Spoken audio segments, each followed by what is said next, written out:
ಹರಿಯಾಣದ ಹಿಸಾರ್ನಲ್ಲಿ ಮಹಿಳೆಯೊಬ್ಬಳು ನಿನ್ನ ರಕ್ತವನ್ನು ಕುಡಿತೀರಿ, ನಿನ್ನ ಸಾವು ನನ್ನ ಕೈಯಲ್ಲೇ ಅಂತ ಕಿರುಚಾಡುತ್ತಾ ತನ್ನ ತಾಯಿಯ ತೊಡೆಗೆ ಕಚ್ಚಿ ಕೂದಲನ್ನ ಎಳೆದು ದೈಹಿಕವಾಗಿ ಹಲ್ಲೆ ನಡೆಸಿದ ಹೃದಯ ವಿದ್ರಾವಕ ವಿಡಿಯೋವೊಂದು ಸಾಮಾಜಿಕ ಮಾಧ್ಯಮಗಳಲ್ಲಿ ವೈರಲ್ ಆಗಿದೆ.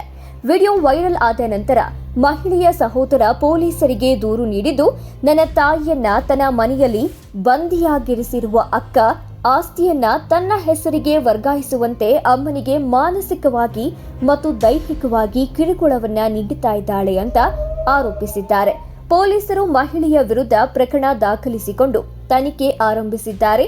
ವೈರಲ್ ಆಗಿರುವ 3 ನಿಮಿಷಗಳ ವಿಡಿಯೋದಲ್ಲಿ ಹಿಸಾರ್ನ ಆಜಾದ್ ನಗರದ ಮಾಡರ್ನ್ ಸಾಕೇತ್ ಕಾಲೋನಿಯಲ್ಲಿ ರೀಟಾ ಎಂಬ ಮಹಿಳೆ ತನ್ನ ತಾಯಿ ನಿರ್ಮಲಾ ದೇವಿಯ ಮೇಲೆ ಹಲ್ಲೆ ನಡೆಸ್ತಾ ಇರೋದನ್ನ ಕಾಣಬಹುದಾಗಿದೆ.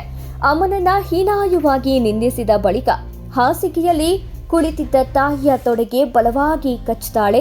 ತಾಯಿ ನೋವಿಂದ ಕಿರುಚಾಡ್ತಾ ಇರುವಂತೆಯೇ ಅವರನ್ನ ಥಳಿಸಿ ಕೂದಲು ಹಿಡಿದು ಎಳೆದಾಡಿ ಮಂಚದಿಂದ ಕೆಳಕ್ಕೆ ನೂಕುತ್ತಾಳೆ. ಜೊತೆಗೆ ನಾನು ನಿನ್ನ ರಕ್ತವನ್ನ ಕುಡಿತೀನಿ, ನಿನ್ನ ಸಾವು ನನ್ನ ಕೈಯಿಂದಲೇ ಆಗುತ್ತೆ ಅಂತ ಹೇಳ್ತಾಳೆ.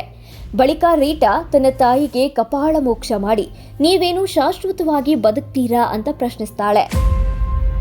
ರೀಟಾ ಅವರ ಸಹೋದರ ಅಮರ್ದೀಪ್ ಸಿಂಗ್ ಪೊಲೀಸರಿಗೆ ನೀಡಿರುವ ದೂರಿನಲ್ಲಿ ತನ್ನ ಸಹೋದರಿ 2 ವರ್ಷಗಳ ಹಿಂದೆ ರಾಜಗಢ ಬಳಿಯ ಹಳ್ಳಿಯಲ್ಲಿ ವಾಸಿಸುವ ಸಂಜಯ್ ಪುನಿಯಾ ಅನ್ನೋನನ್ನ ಮದುವೆಯಾಗಿದ್ದಳು. ಆದರೆ ಕೆಲವೇ ದಿನಗಳಲ್ಲಿ ಅವಳು ತವರು ಮನೆಗೆ ವಾಪಸ್ ಬಂದಳು. ನಂತರ ಅವಳು ಆಸ್ತಿಗಾಗಿ ತಾಯಿಗೆ ಕಿರುಕುಳವನ್ನ ನೀಡಲು ಪ್ರಾರಂಭಿಸಿದಳು. ಬಳಿಕ ತನ್ನ ಗಂಡನನ್ನೂ ಕರೆಸಿಕೊಂಡು ತಾಯಿ ಮತ್ತು ಗಂಡ ಇಬ್ಬರು ತನ್ನೊಂದಿಗೆ ವಾಸ ಇರುವಂತೆ ಮಾಡಿದ್ಲು ಅಂತ ಆರೋಪಿಸಿದ್ದಾರೆ.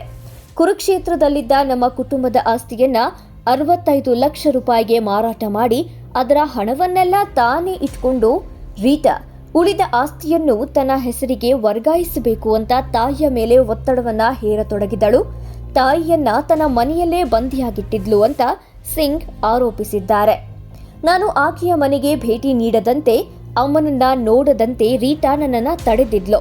ಮನೆಗೆ ಬರಲು ಯತ್ನಿಸಿದ್ರೆ ನಿನ್ನ ವಿರುದ್ಧ ಸುಳ್ಳು ಆರೋಪಗಳನ್ನ ಹೊರಿಸುವುದಾಗಿ ಬೆದರಿಕೆ ಹಾಕಿದ್ದಳು ಅಂತಾನು ಅಮರ್ದೀಪ್ ಹೇಳಿದ್ದಾರೆ. ದೂರಿನ ಹಿನ್ನೆಲೆಯಲ್ಲಿ ಪೊಲೀಸರು ಭಾರತೀಯ ನ್ಯಾಯ ಸಂಹಿತೆ ಮತ್ತು ಪೋಷಕರು ಮತ್ತು ಹಿರಿಯ ನಾಗರಿಕರ ನಿರ್ವಹಣೆ ಮತ್ತು ಕಲ್ಯಾಣ ಕಾಯ್ದೆ 2007ರ ಅಡಿಯಲ್ಲಿ ರೀಟಾ ವಿರುದ್ಧ ಪ್ರಕರಣ ದಾಖಲಿಸಿದ್ದಾರೆ.